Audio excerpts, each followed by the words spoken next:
औज़ुबिल्लाहिमिनश्शैतानिर्रजीम बिस्मिल्लाहिर्रहमानिर्रहीम। शिद्दमंदों से क्या पूछूं कि मेरी इब्तिदा क्या है। शिद्दमंदों से क्या पूछूं कि मेरी इब्तिदा क्या है, कि मैं इस फ़िक्र में रहता हूँ मेरी इंतहा क्या है।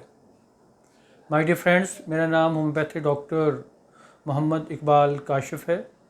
मैं कई सालों से Hamid memorial homeopathic medical college में मटीरियल मेडिका पढ़ा रहा हूँ। आज का हमारा टॉपिक इंतहाई अहम डिज़ीज़ के ऊपर है, हेमराइड्स या पाइल्स या बवासीर।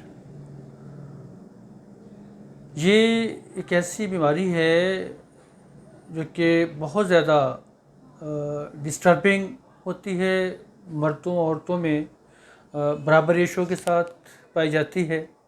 इसकी हम अगर तारीफ़ पढ़ते हैं, डेफिनेशन इसकी, तो haemorrhoids are vascular structures in the anal canal.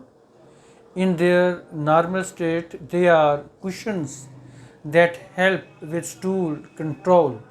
Basically ये हमारी जो एनल कैनाल है, पखाने का जो रास्ता है, इसके अंदर एक कुशन्स बने हुए हैं, ब्लड वेसल्स के, बारीक बारीक ब्लड वेसल्स के कुशन्स बने हुए हैं इसके अंदर।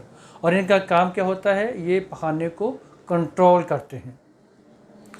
And when they become a disease, when swollen or inflamed internally or externally, तो जब ये इन्फ्लेम्ड हो जाते हैं, इनमें सोजिश हो जाती है, ये सूज जाते हैं, तो फिर ये बीमारी की शक्ल में आ जाते हैं। बेसिकली ये इंटरनली भी होते हैं, ये जो वेसल्स होती हैं, और एक्सटर्नली भी होती हैं। इंटरनली ये हमारी जो एनल कैनाल है, जो पखाने की नाली है, उसके अंदर ये कुशन्स होते हैं, और एक्सटर्नली यहाँ पर ये एनल कैनाल ख़त्म होती है, पखाने की नाली ख़त्म होती है, इसका जो बैरूनी हिस्सा है, यहाँ पर भी हेमराइड्स बन सकते हैं। सो दो जगह पर इंटरनली एंड एक्सटर्नली हेमराइड्स बन सकते हैं। इसकी जो काजेशंस हैं वो स्टिल अननोन है, लेकिन बहुत सारे फैक्टर्स जो हैं वो इसकी वजूहात माने जाते हैं। लाइक कोई ज़्यादा गोश्त खाने वाले लोग, ज़्यादा मसाला जात खाने वाले लोग, ज़्यादा फास्ट फूड खाने वाले लोग, ज़्यादा काहे लोग जो एक्सरसाइज नहीं करते, ज़्यादा चलते फिरते नहीं हैं, प्रेगनेंसी की हालत में, या किसी ने ज़्यादा वज़न उठा लिया, तो इस तरह के फैक्टर्स को इसकी वजह करार दिया जाता है। लेकिन जो मेडिकली इसकी रियल काजेशन है, दैट इज़ स्टिल अननोन। अभी तक इसकी असल वजह का पता नहीं चला। फ्रेंड्स, अब हम पाइल्स की ग्रेडिंग देखते हैं। ये 4 ग्रेड्स पैथोलॉजी में इसके दिए जाते हैं। एक तो ये होता है कि no prolapse, just prominent blood vessels. इसमें कोई चीज़ रेक्टम से, पखाने वाली नाली से बाहर नहीं आती, लेकिन जो अंदर की जो ब्लड वेसल्स हैं वो ज़रा प्रोमिनेंट हो जाती हैं। फील होता है कि कोई चीज़ वहाँ पर जो है उभर रही है। तो दूसरे ग्रेड में ये होता है कि prolapse upon bearing down but spontaneous reduction, कि जब पेशेंट स्टूल पास करने के लिए जोर लगाता है, वहाँ पर स्ट्रेनिंग करता है, तो उस वक्त कुछ हिस्सा इनका हेमराइड्स का वो बाहर आ जाता है, और फिर वो खुद श्रिंक होके वापस चला जाता है, यानी वापस फिर एनल कैनाल में चला जाता है। तो ग्रेड 3 में होता है कि prolapse upon bearing down requiring manual reduction. इसमें भी जब पेशेंट पखाना करने के लिए बैठता है, जोर लगाता है, तो जिस्म का वही वाली जो वेसल्स हैं फूली हुई, वो बाहर आ जाती हैं। फिर वो बाहर ही रहती हैं, खुद अंदर नहीं जाती, बल्कि उनको हाथ से लोगों को अंदर करना पड़ता है। जो चौथा ग्रेड है पाइल्स का, उसमें ये होता है कि prolapse with inability to be manually reduced, कि इसमें ये होता है कि प्रोलैप्स तो वो हो जाती हैं, हेमराइड्स बाहर तो आ जाती हैं, यानी पखाने की नाली से बाहर आ जाती हैं। पखाना जब करने के लिए जोर लगाता है पेशेंट, तो फिर वो हाथ से भी वापस नहीं जाती, वो उनका साइज़ कम नहीं होता। तो ये जो 4th ग्रेड है, ये इंतहाई ख़तरनाक ग्रेड होता है। इसमें बहुत सारे कॉम्प्लिकेशंस पैदा होती हैं। अब हम, माय डियर फ्रेंड्स, हम इसका पाइल्स का होम्योपैथिक ट्रीटमेंट क्या है उसके हवाले से आगे बात करते हैं। कुछ दवाइयाँ हैं जो कि बड़ा अहम रोल अदा करती हैं पाइल्स के हवाले से।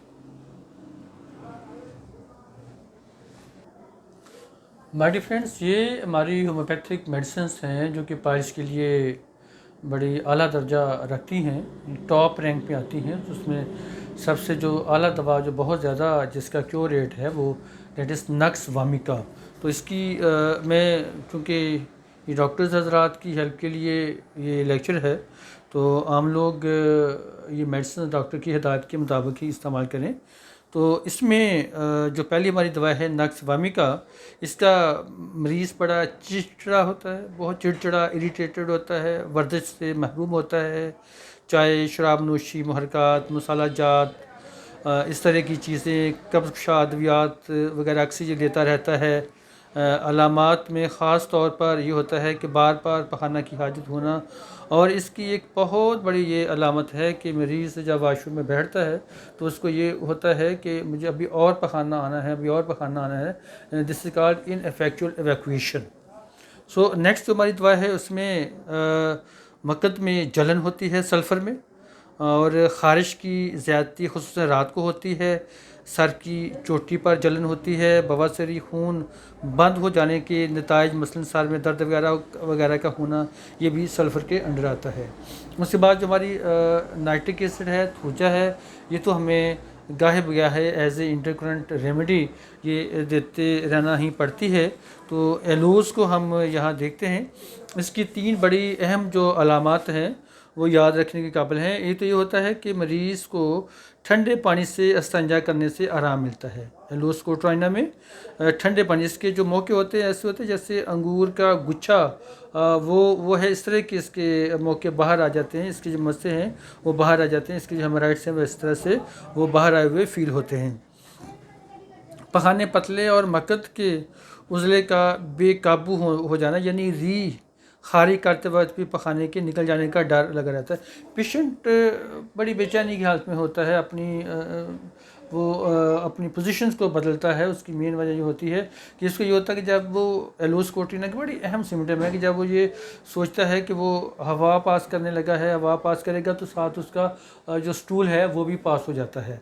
तो ये इसकी बहुत बड़ी एलोस कोट्राइना की निशानी है। और दूसरी ये बहुत बड़ी कि ठंडे पानी के साथ इस्तिंजा करने से इसको आराम मिल जाता है। कोलिनसोनिया को हम देखते हैं, तो ये भी हमारी बहुत बड़ी दवा है होम्योपैथी में। जिसकी अलामत ज़्यादातर औरतों में मिलती हैं। हामला की शदीद कब्ज़ और बवासीर में इस दवा का बड़ा आला एक मसलन स्टैंडर्ड है इसका। इस दवा में भी ऐसा होता है कि मक्कत में जैसे चिपटियों के बड़े होने का एहसास होता है, लेकिन इसमें ये होता है कि खून भी साथ बहता है। पेशेंट में इस कोलिनसोनिया में शदीद कब्ज़ भी होती है, और ख़ासकर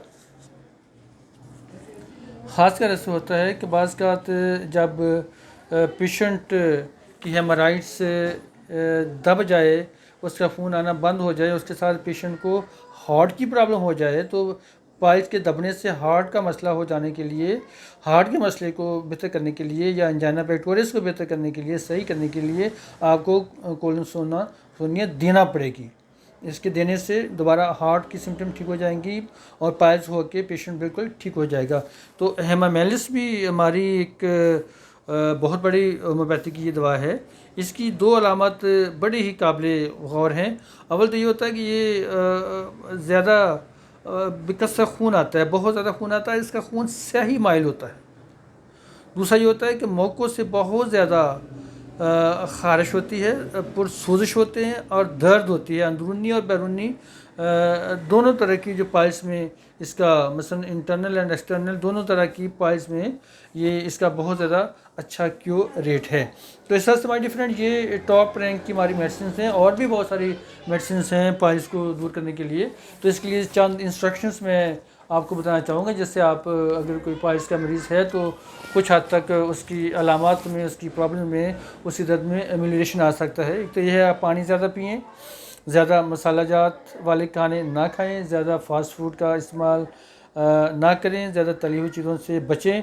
सैलड का बहुत ज़्यादा इस्तेमाल करें, फ्रूट्स का बहुत ज़्यादा इस्तेमाल करें और इसके साथ आप छिलका इसबगोल का भी बहुत ज़्यादा इस्तेमाल करने से अब काफ़ी हद तक पाइल्स की जो अलामात हैं, उनकी जो तकलीफ़ है, उनमें अफाका मिलता है। तो माय डियर फ्रेंड, मेरा channel the miracles of homeopathy है, प्लीज़ आप इसको सब्सक्राइब करें और मेरी वीडियोस को लाइक भी करें, शेयर भी करें। Thank you very much. Have a nice try.